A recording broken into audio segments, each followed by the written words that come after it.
শেষ চৈত্রের ঘ্রাণ পর্ব 22। স্বর্ণ, এই স্বর্ণ, এই বেয়াদব আর কত গিলবি?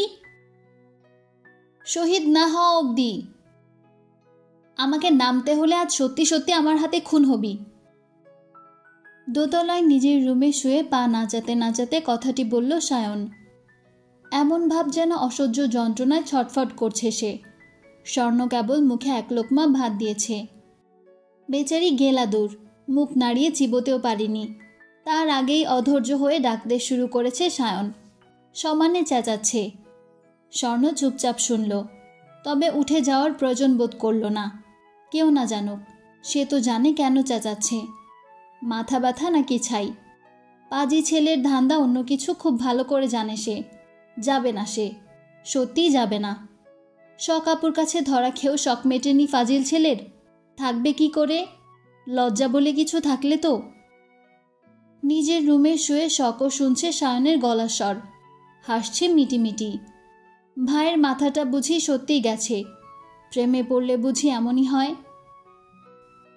এদিকে ছেলের কাণ্ডে সীতারা নিজের কাছে থাকা পেইন কিলার নিয়ে ছুটলেন দোতলায়। ছেলের বুঝি সত্যিই মাথা ব্যথা করছে, নয়তো এভাবে ডাকাডাকি করতো না নিশ্চয়ই। বড় মাকে যেতে দেখে স্বর্ণ ঠোঁট টিপে হাসল। তার জায়গায় বড় মাকে দেখে সায়নের মুখটা কেমন হবে ভেবে হাসি চড়া হলো। সিরাতের সামনে হাসি আটকাতে গ্লাস উঁচিয়ে একটু পানি খেল, নয়তো এভাবে হাসতে দেখলে প্রশ্নের তোপে পড়তে পারে। ওদিকে সায়ন শুয়ে অস্থির অস্থির করছে। এপাশ ওপাশ করে চোখ মুখ বুঝে আবারও ডাকার আগে মাকে দেখে বোকা বোকা হাসল। ঠোঁটে হাসি এঁটে উঠে বসল। সীতারার সঙ্গে আনা মেডিসিন ছেলের হাতে ধরিয়ে গ্লাস এগিয়ে দিলেন। সায়ন মুখ কাচুমাচু করে হাতে মেডিসিন নিয়ে চুপ করে বসে রইল। তার তো কোথাও ব্যথা ট্যাথা কিছু নেই। আসলে স্বর্ণকে একটু কাছে পেতে এতক্ষণ তাড়া দিচ্ছিল, নয়তো পাজি মেয়ে আসতো না। কিন্তু এখন কি হবে? কি বলে বাঁচবে? মনে মনে এ কথা ভেবে সায়ন কথা খুঁজতে লাগলো, কিন্তু এই মুহূর্তে কথা খুঁজে পেল না। পৃথিবীতে কথার অকাল পড়ে গেল নাকি কে জানে। ছেলেকে বসে থাকতে দেখে সীতারা তার মাথায় স্নেহের হাত বুলোতে বুলোতে বললেন, কি হলো বাবা, খা। হ্যাঁ, হুম হুম হুম এই খাচ্ছি। খুব বেশি মাথা ব্যথা? কড়া করে এক কাপ চা করে দেই? না না, চা খেলে এখন আর ঘুম আসবে না। আমি বরং ঘুমানোর ট্রাই করি। ওষুধটা খেয়ে নে বাপ, তারপর ঘুমা। আমি চুল টেনে দিচ্ছি, এমনিতেই ঘুম চলে আসবে। এ কথা বলে সীতারা সায়নকে তাড়া দিয়ে ওষুধ খাওয়ালো। সায়নও খেতে বাধ্য হলো। তারপর উনি ছেলে শিয়রে বসে কখনো ছেলের মাথার চুল টেনে দিতে লাগলেন, কখনো কপাল টিপতে লাগলেন। মনে মনে সায়ন স্বর্ণের গুষ্টি উদ্ধার করে চোখ বুজে নিল। একটু পর ছেলেকে গভীর নিঃশ্বাস ফেলতে দেখে সীতারা লাইট অফ করে চলে গেলেন। উনি যেতেই সায়ন উপুড় হয়ে শুয়ে বিড়বিড় করে বলল, খেতে চাইলাম সুন্দরী বউ, অথচ খেতে হলো পেইন কিলার। কপাল। এ কথা বলে স্বর্ণকে গালি দিতে দিতে সে সত্যি সত্যি ঘুমের দেশে পাড়ি জমালো। ঘড়ির কাঁটা চলছে টিকটিক করে। রাতের শেষ প্রহর। নিবাসের সকল সদস্য গভীর ঘুমে মগ্ন। তখন কেউ দোতলার রুমের দরজা খুলল। পা টিপে টিপে বের হলো সন্তর্পণে। গুটি গুটি পায়ে এগিয়ে দরজায় হাত ছোঁয়ালো। পাসওয়ার্ড টিপে প্রবেশ করল রুমে। এদিক ওদিক উকি ঝুঁকি মেরে নিঃশব্দে দরজা আটকে দিল। লাইট জ্বালালো। বিছানায় বসল। এরপর চোখ বুলালো চারপাশে। সামনে থাকা বিশাল বড় ড্রেসিং টেবিলের আয়নায় নিজের প্রতিচ্ছবি দেখে মলিন হাসল। হাত রাখলো আঘাতপ্রাপ্ত ঠোঁটের কোণে। তখন হাতের ফোনটা ভাইব্রেট হতে দেখে হাসল। জানতো কলটা এখনই আসবে। সে কল রিসিভ করে গা এলিয়ে দিল নরম বিছানায়। নাকে এসে ঠেকল খুব পরিচিত ঘ্রাণ। তখন ফোনের ওপাশেও নীরবতা। কিছুক্ষণ পর কানে এসে বিঁধল গমগমে সেই কণ্ঠস্বর, এত রাতে আমার রুমে কি? ঘুমাসনি কেন? ঘুম ভেঙে গেল, আর আসছে না। এজন্য আমার রুমে আসতে হবে? এলে কি ক্ষয়ে যাবে? তা যাবে না, তবে আসার কারণ থাকতে হবে। কেন? রুমে কি হিরে জহরত লুকিয়ে রেখেছেন যে ভয় পাচ্ছেন? এর চেয়েও দামি কিছু। চুরি করি তাহলে? চুরি করতে গেলে কৌশল জানা আবশ্যিক। শুনি কি সেই কৌশল? রুমের মালিকের থেকে চুরির কৌশল জানতে চাচ্ছিস? ঘটে বুদ্ধির ছিটেফোঁটা না থাকলে যা হয় আর কি। আমি অসুস্থ, বকবেন না খবরদার। এখনো ব্যথা আছে? আছে। শুদ্ধ ভাই? আমাকে এই ফোনটা দেওয়ার কারণ কি? বলেছি তো, বিয়ের কাজ কত দূর এগোলো জানার জন্য। কাজ শুরু করিনি এখনো, কাল থেকে শুরু কর। বিয়ে করব, বিয়ে করা জরুরি হয়ে দাঁড়িয়েছে। হঠাৎ বিয়ে পাগল হয়ে গেলেন কেন? কাহিনী কি? বয়স তো কম হলো না, তাই বলে হঠাৎ করে কেন? ওসব তুই বুঝবি না, আরো বড় হ। বুঝবো না, অথচ আমার ঘাড়ে গুরু দায়িত্ব চাপিয়ে দিয়েছেন। দেওয়ার কারণ সময় মতো বুঝে যাবি। এ কথা বলে শুদ্ধ চেয়ারে হেলান দিয়ে নিজের ঠোঁট কামড়ে ধরে হাসল। শীতল চোখের সামনে যেভাবে বুকের মধ্যে ফোন লুকিয়েছিল ভাবলেও হাসি পায়, অস্বস্তি লাগে। মূলত এই কারণে ফোন নিজের কাছে রাখার সাহস করেনি। ফোনটা দেখলে সেদিনের ঘটনা মনে পড়ে যেত, যেটা তার জন্য শুভকর কিছু হতো না। কেন হতো না? এই কেন এর জবাব নেই, জবাব খোঁজার প্রয়োজনও মনে করেনি কখনো। সে চোখ খুলে তাকালো ল্যাপটপের দিকে। তার বিছানায় শুয়ে আছে শীতল, কানে ফোন, বুকের ওপর একটা বালিশ। চুলগুলো এলোমেলো হয়ে ছড়িয়ে ছিটিয়ে বিছানা জুড়ে। পরনে কালো কালার লেডিস টপ সঙ্গে ঢিলেঢালা প্লাজো। পুরো লুক নাদান বাচ্চা টাইপের, অথচ দুষ্টুমিতে পিএইচডি করা। কথা কাজে দুরন্তপনা। শীতল কিছুক্ষণ আগে রুমের পাসওয়ার্ড চাপতেই তার কাছে নোটিফিকেশন চলে এসেছে। এত রাতে রুমে কে ঢুকতে চাচ্ছে? কি কাজ? নাকি অন্য কেউ বাসায় ঢুকেছে? মূলত এসব ভেবে ল্যাপটপে চেক করে দেখে দরজার সামনে জুব্বুধুব্বু শীতল দাঁড়িয়ে আছে। হেলে দুলে বারবার পাসওয়ার্ড ইন করছে। তাকে দেখে কনফার্ম বাটন প্রেস করতেই দরজা খুলে গেছে। ডিসক্লাইন করলে একাধিকবার পাসওয়ার্ড চাপায় বৈদ্যুতিক শক খেত। বৈদ্যুতিক শকে ঝাঁকি খেয়ে সে ওখানেই পড়ে মরে থাকত। অথচ বোকা শীতল টের পায়নি রুমের মালিক না চাইলে রুমে ঢুকতেও পারত না। বর্তমানে দুজনেই চোখ, চলছে নীরবতা। অদ্ভুত কারণে নিশ্চুপ থাকতে ভালো লাগছে। ফোন কানে ধরে একে অপরের নিঃশ্বাসের শব্দ শুনছে। কাকতলীয়ভাবে দুজনেরই মন খারাপ। মনে অনেক কথা জমা, অথচ বলতে ইচ্ছে করছে না। শীতল আবার বেশিক্ষণ চুপ থাকতে পারে না। চুপ থাকলে পেটের মধ্যে গজগজ করে। এই স্বভাবের কারণে সেই আগের নীরবতা ভাঙল। ধীরে কণ্ঠে বলল, শুদ্ধ ভাই। একটা কথা বলি। না। কেন? বলি না প্লিজ। বারণ যখন শুনবি না তখন পাগল ছাগলের মতো জিজ্ঞাসা করিস কেন? আপনার কি মন খারাপ? এ কথা কেন মনে হলো? আপনার বুকচাপা নিঃশ্বাস আমার কানে কানে গুনগুন করে বলে গেল। এ কথা বলে খিলখিল করে হাসল শীতল। হাসতে গিয়ে কাটা ঠোঁটে টান খেল। ব্যথাতুর শব্দ করে ঠোঁট চেপে ধরল। শুধুও হাসি শুনল তার করা ব্যথাতুর শব্দ। কেন জানি বুক ভার হলো। তারপর ল্যাপটপে চোখ রেখে বলল, রুমে যা। কেন? যেতে বলেছি। যাব না। তুই চুন্নি, তোকে বিশ্বাস নেই, তোকে রুমে রাখার রিস্ক। যা বলছি। আমি চুন্নি? কি চুরি করেছি আমি? খবরদার বলছি, উল্টাপাল্টা অপবাদ দিবেন না। আমার নতুন টি শার্টটা গায়েব করেছিস, পারফিউম, সি ব্লু রিচ ওয়াচটাও 2 দিন আগে ঝেড়েছিস। আর বলবো? শীতল জিভে কামড় দিল। সত্যি সত্যি গায়েব করেছে, কিন্তু বিশুদ্ধ পুরুষ জানল কিভাবে? কথায় কথা বাড়ে। কিছু বলতে গেলে সত্য ফাঁস হয়ে যাবে। এর চেয়ে ভালোই কলকাতা উত্তম।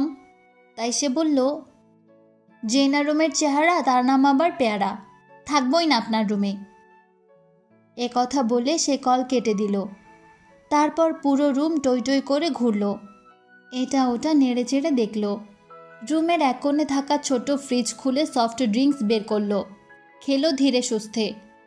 অত্যাধুনিক ডিজাইনের ড্রেসিং টেবিলের কাজ সরিয়ে থরে থরে সাজানো পারফিউম ঘেটে ঘুটে দেখল। তারপর পছন্দসই একটা নিয়ে নিজের শরীরেও মাখল। খোলা চুলগুলো খোপা করে স্টাডি টেবিল থেকে একটা কলম নিয়ে খোপাতে গুজে দিল। চুলের কাঠির কাজ সারল কলম দিয়ে আর কি। এরপর থ মেরে কিছুক্ষণ বসে থেকে যাওয়ার জন্য পা বাড়িয়েও থেমে গেল। পিছু ফিরে তাকালো বিছানার দিকে। বিছানাটা যেন টানছে তাকে। ভাবল সে যদি এখানে থেকেও যায় শুদ্ধ জানতেও পারবে না। কল কেটে দিয়েছে, জানার কথাও না। চোখে আবার ঘুম ধরা দিয়েছে। রুমে যেতে আলস্য লাগছে। এসব ভেবে সে ড্রিম লাইট অন করল।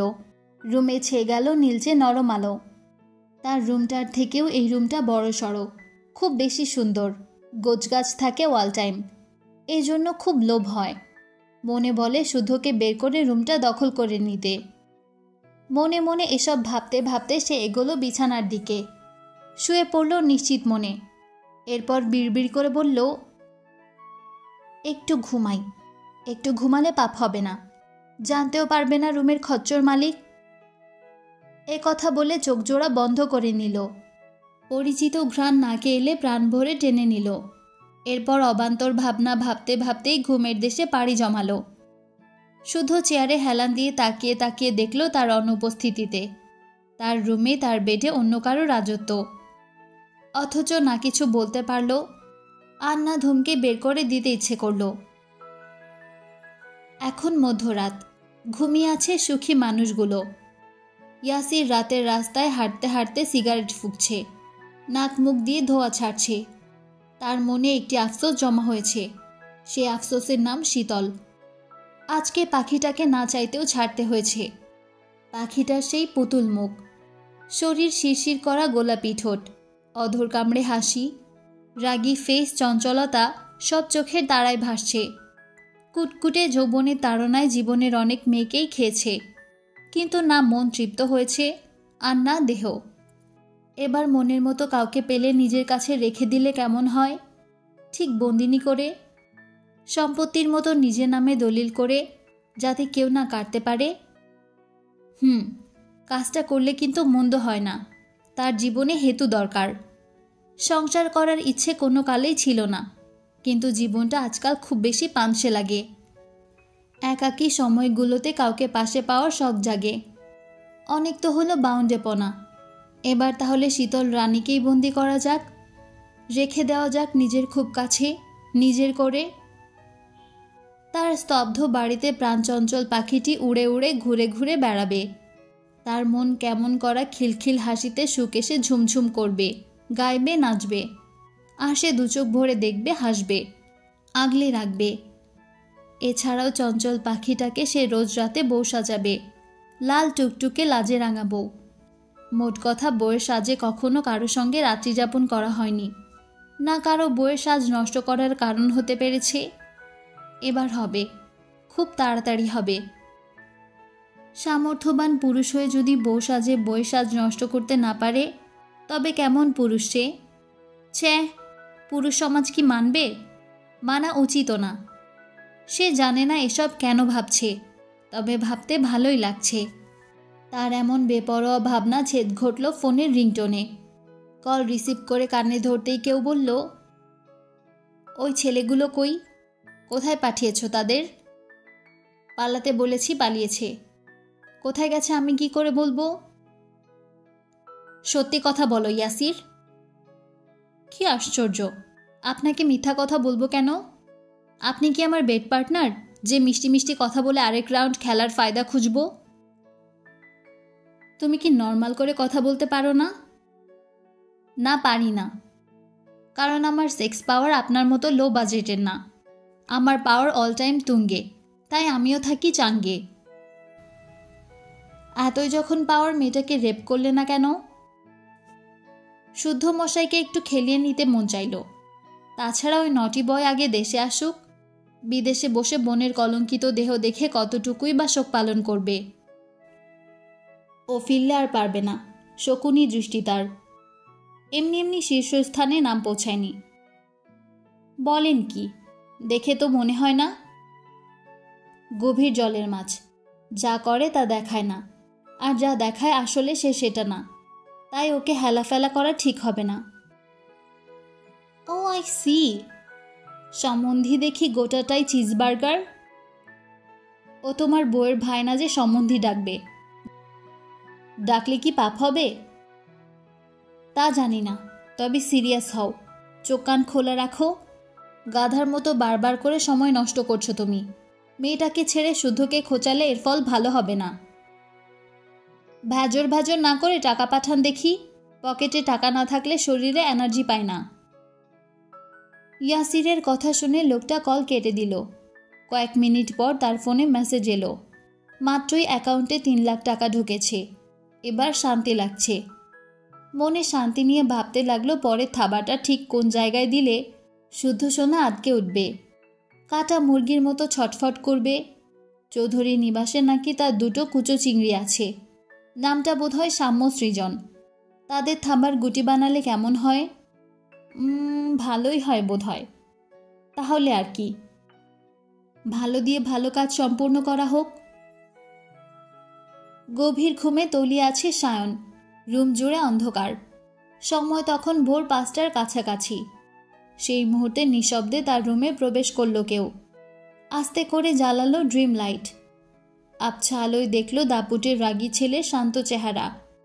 সে সাবধানে হাতে রাখা কেকটা সেন্টার টেবিলের ওপর রাখল। এরপর কোলবালিশটা সরিয়ে সায়নের পাশে শুয়ে পড়ল। মায়া লাগলো ডাকতে। বুকের কাছ থেকে কোলবালিশ সরিয়ে বিরক্ত হলো সায়ন। বউটাও কাছে আসে না, কোলবালিশও আজকাল কাছে থাকতে চায় না। কি যে জ্বালা! সে ঘুমের ঘোরে কোলবালিশ হাতড়ে নিতে গিয়ে হাত পড়ল নরম কিছুর ওপর। বালিশ তো এত নরম না, বিড়াল টিলাল নাকি? রুমের দরজাটা খোলা দেখে ঢুকে পড়েছে বোধহয়। এ কথা মাথায় আসতে সে চোখ খুলতে গিয়েও খুলতে পারল না।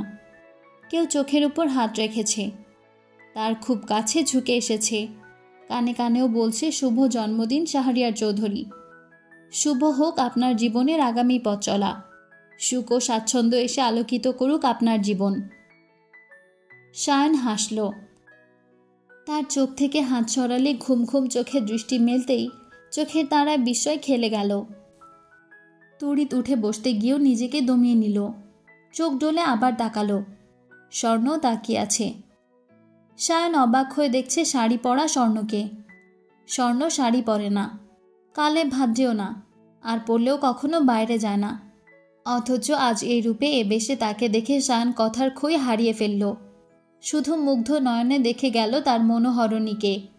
তারপর আজলা ভরে স্বর্ণের 2 গালে হাত রেখে বলল, কাজী অফিস খোলা থাকবে এখন?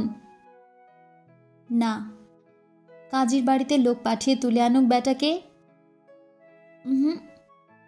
তাহলে তুই কিছু একটা কর। কি করব? হয় বিয়ে, নয়তো বেসামাল আমিটাকে সামলে নে। উঠে বসো। এ কথা বলে স্বর্ণ সরে গেল। কেকটা এনে দাঁড়ালো ঠিক সায়নের সামনে।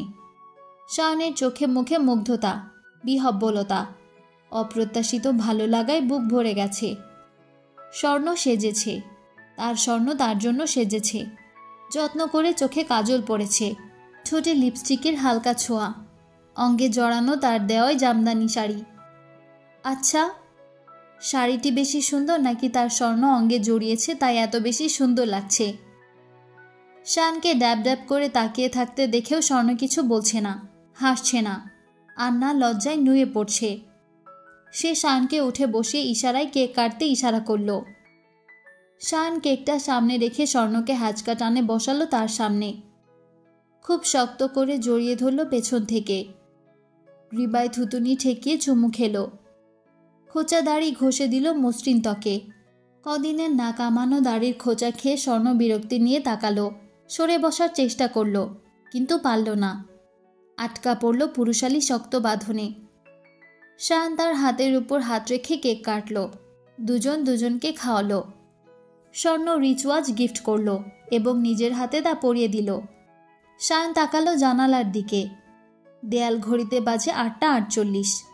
বাইরে আলো ফুটেনি। মনেও ছিল না আজ তার জন্মদিন। জন্মদিনের সকালটা এত সুন্দর হবে ভাবতেও পারিনি। সে পুনরায় স্বর্ণকে কাছে টেনে নিল।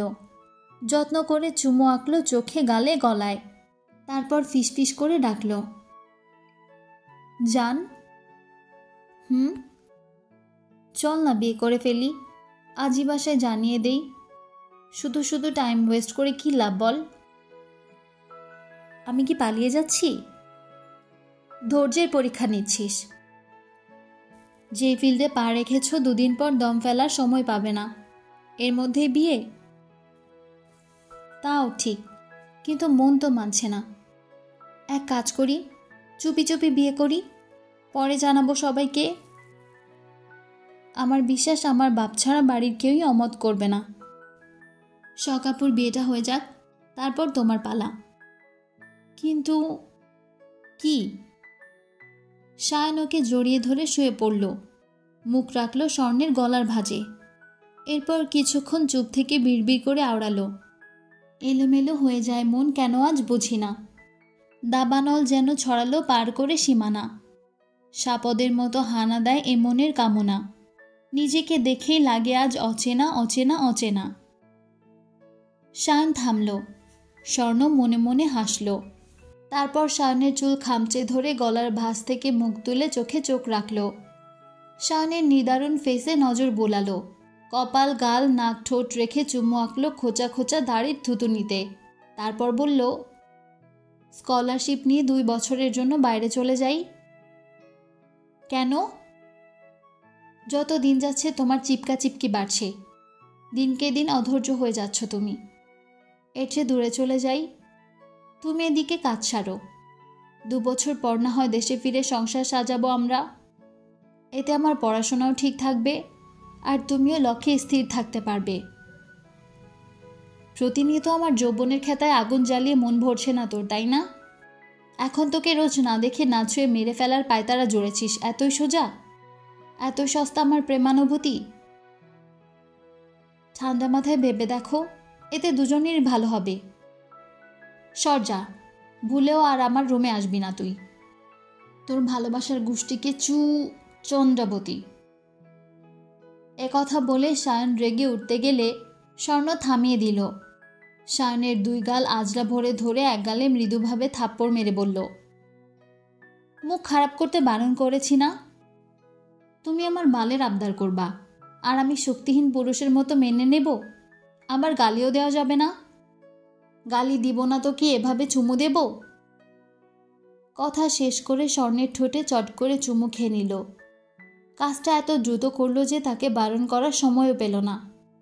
স্বর্ণ কিছু বলার আগেই নিজে সিরিয়াস হয়ে বলল, আমি ইচ্ছে করে তোকে ভালোবাসিনি, যা হয়েছে তা মনের অজান্তে। কিন্তু বর্তমানে আমাদের রিলেশন নিয়ে আমি খুব সিরিয়াস। ভালোবাসি তোকে, তাই বউ বানাবো তোকেই, নয়তো মন কুঠুরি আজীবনের জন্য সিলগালা করে দেব। আর মজা করে যদি দূরে যাওয়ার কথা বলিস, তাহলে বলবো দারুণ জোকস। ফিলিংস হচ্ছে নাইস, ওয়াও, সাধারণ, নেক্সট, পরের পার্ট প্লিজ। আর যদি সিরিয়াসলি বলিস, তাহলে আগে ওয়ার্নিং ছাড়াই বাসর সারবো, প্রেগনেন্ট করব, তারপর বিয়ে করে বাসায় জানাবো। এটা অন্তত মাথায় গেঁথে রাখিস। স্বর্ণ চুপ করে শুনল। তারপর সায়নকে সরিয়ে সায়নের বুকে মাথা রেখে চুপ করে শুয়ে থাকলো। সায়ন তাকে বুকে আগলে চুলে বিলি কেটে দিচ্ছে যত্ন সহকারে। শান্তিতে 2 চোখে ঘুম নেমে আসছে। সায়নের মাথায় হঠাৎ দুষ্টু বুদ্ধি খেলে গেল। সে স্বর্ণের কানে কানে বলল, শাড়ি কি আমার জন্য পরেছিস? তাহলে খোলার দায়িত্ব তো আমারই, তাই না? রুমে যাব, সরো। মামার বাড়ির আবদার, বললেই মনে হচ্ছে যেতে দেব। তাহলে মুখ বন্ধ রাখো। তাহলে একটু আদর করতে দে। আগামী 3 দিন তোমার কাছে আসা তো দূর, কথাও বলবো না। এখন যেত না, সময় বেড়ে যাবে। তুমি ভাবো তুমি কি করবা? কথা বলে স্বর্ণ ওকে ধাক্কা দিয়ে উঠে চলে গেল। দরজা খুলে যাওয়ার আগে সায়ন মুখ কাচুমাচু করে বলল, যাচ্ছিস যা, আমাকে রেপ করে যা প্লিজ, নয়তো তোর ছোঁয়ায় একটু কলঙ্ক লেপটে দিয়ে যা জান। আবার শুরু করলে? না মানে সকালে আয়নায় নিজেকে দেখে যাতে সান্ত্বনা দিতে পারি, তাই আর কি। তার কথায় স্বর্ণ খুব বিরক্ত হয়ে তাকিয়ে চলে গেল। স্বর্ণকে রেগে যেতে দেখে সায়ন শব্দ করে হেসে ফেলল। তার লাগাম ছাড়া কথা ও কাজ শুধু পাগলিটাকে রাগানোর জন্যই আর কি। পরিশেষে সফল। 1 সপ্তাহ পরের ঘটনা। শীতল এখন সুস্থ বলা চলে। তার চঞ্চলতা দেখে বোঝার উপায় নেই কত বড় বিপদের হাত থেকে বেঁচে ফিরেছে। তার মতে তার জন্য চিন্তা করার অনেক মানুষ আছে। সে শুধু শুধু চিন্তা করে রক্ত শোকাবে কেন? এর মধ্যে সে শুদ্ধর বিয়ের ব্যাপারে ইনিয়ে বিনিয়ে সবার কাছে বলেছে। আশ্চর্যের ব্যাপার, কেউ বিশ্বাস করতেই চায় না। শীতলের কথা শুনে সীতারা নিজে শুদ্ধকে জিজ্ঞাসা করেছিল। শীতল খেতে বসে বলেছিল, তুই নাকি পাত্রী দেখার কথা বলেছিস, সত্যি নাকি বাপ? ছাগল পাগল মানুষ কত কথাই তো বলে, সব কথা ধরতে আছে? আমি কাজে এসেছি, এসব বিয়ে টিয়ের কথা বলে মনোযোগ নষ্ট করতে চাচ্ছি না আপাতত। ওর কথায় কান দিও না। ছেলের কথা শুনে সীতারা চৌধুরী দীর্ঘশ্বাস চাপলেন। ভেবেছিলেন ঘটনা সত্যি বোধ হয়, খুশিও হয়েছিলেন, কিন্তু ছেলে তো মুখের উপর না করে দিল। 2 দিন পর শীতল পুনরায় কলেজে যাওয়া শুরু করলো। কেউ বাধা দিল না, তবে সায়ন 3 বোনের জন্য কড়া সিকিউরিটির ব্যবস্থা করলো, যেটা 3 বোনের কেউই টের পেল না। শুদ্ধ স্কেচগুলো পেয়ে গেছে, সায়ন পাঠিয়েছে কাজ শুরু করতে। সায়ন ইনিয়ে বিনিয়ে শীতলকে সেগুলো দেখিয়েছে। শীতল বিষয় নিয়ে কনফার্ম করেছে এরাই ছিল। বোনের কথা শুনে সায়ন মাথায় হাত বুলিয়ে হাসতে হাসতে জিজ্ঞাসা করেছিল, বোন, মনে কর এই ছেলেগুলোকে হাতের কাছে পেলি, তখন কি করবি? মাফ করে দিবি? মোটেই না। ওরা আমাকে মেরেছে, মেরে ঠোঁটে রক্ত বের করেছে। যখন আমার বুকে লাথি মারল, আমার মনে হয়েছিল আমি মরেই যাব। শ্বাস নিতে পারছিলাম না, হৃৎপিণ্ড যেন ছিটকে বেরিয়ে আসবে এমনভাবে লাফাচ্ছিল। বিশ্বাস করো ভাইয়া, খুব কষ্ট হয়েছিল আমার, খুব। ওদের পেলে করাত দিয়ে ওদের হাত কাটবো, কাটা চামচ দিয়ে ওদের হাত খুঁচিয়ে দেব। বেয়াদবগুলো তখন বুঝবে কারো বুকে ব্যথা দিলে কেমন লাগে। ধর এমনভাবে কেউ তাদের মেরে তোর কাছে পার্সেল করলো, ভয় পাবি না তো? মোটেই না। তাহলে আবেদন মঞ্জুর করা হলো। মানে? কিসের আবেদন, কিসের মঞ্জুর? ও কিছু না, তুই পেয়ারা খা, আমি জায়গা। শাওনের কথার আগা মাথা কিছুই বুঝল না সে, পেয়ারা খাওয়াতে মন দিল। সীতারা এসে তখন জানালেন শুদ্ধকে নাকি কলে পাচ্ছেন না, ছেলেটার সাথে কথা হয়নি গতকাল থেকে। এ কথা শুনে শীতল নিজেই ফোন করল শুদ্ধকে। কলের পর কল দিতেই থাকলো, তবুও কেউ রিসিভ করলো না। 8 বারের বেলায় কেউ রিসিভ করে বলল, হেই শীতল, শুদ্ধকে আটকাও বোন। আটকাবো? কিন্তু কেন, কি হয়েছে? লাইফ রিস্ক নিয়ে স্কাই ড্রাইভিং করার পায়তারা জড়েছে। কার উপর রেগে আছে কে জানে। এটা আবার কি? একটা কাজে প্রাইভেট জেট নিয়েছিলাম, এখন ও বলছে প্যারাশুট নিয়ে জেট থেকে লাফ দিবে। এই পাগলকে কি করে সামলাবো আমি? লাফ দেবে মানে? জ্বলন্ত জেট থেকে লাফ দেবে? তাও একা নয়, ঐশ্বর্যকে নিয়ে। ঐশ্বর্যকে? আমাদের দলের হার্ট হ্যাকার, দেখবে ওদের। এ কথা বলে কামরান ফোনের ব্যাক ক্যামেরা অন করতেই দেখতে পেল শুদ্ধকে। সাদা টি শার্ট, কালো প্যান্ট পরা সুদর্শন যুবকটির কাঁধে ব্যাগ। সে কথা বলতে বলতে জেটের দরজা খুলে দিল শুদ্ধ। কামরান তাকে বলতেও পারল না শীতল কলে আছে, তাকে দেখছে। তার আগেই শুদ্ধ লাফ মেরেছে জেট থেকে, তারপরই লাফ দিল আরেকজন। তার শারীরিক গঠন বলে দিচ্ছে সে মেয়ে, চোখে মুখে আত্মবিশ্বাসের ছাপ। অপরূপ সৌন্দর্যের অধিকারী বলার অপেক্ষা রাখে না। কামরান ক্যামেরা নিয়ে নিচের দিকে তাক করতেই দেখতে পেল শুদ্ধ পড়ে যাচ্ছে নিচের দিকে। নিচে বড় বড় পাহাড়, উপর থেকে পড়লে বাঁচানো যাবে না। শেষ শেষ। এইটুকু দেখে ভয়ে শীতলের দেহ কাঁপতে লাগলো, ঘামতে লাগলো দরদর করে। আর দেখার সাহসও করল না সে, চিৎকার করে উঠল, শুদ্ধ ভাই,